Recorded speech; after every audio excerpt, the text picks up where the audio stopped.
Hola, hoy te voy a enseñar a cómo comprar pasajes en Skyscanner. Bueno, es bastante sencillo. ¿Cómo podemos comprar algún pasaje en Skyscanner?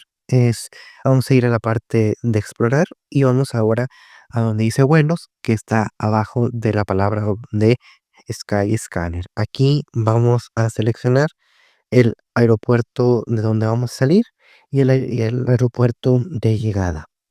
También también podemos elegir el lugar donde vamos a salir, podemos utilizar un una inspiración y también el día y los pasajeros que vamos a utilizar, y es así de sencillo.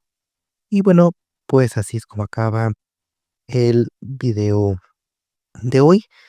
Esperemos que este video les haya gustado, pero sobre todo que les haya sido de mucha utilidad.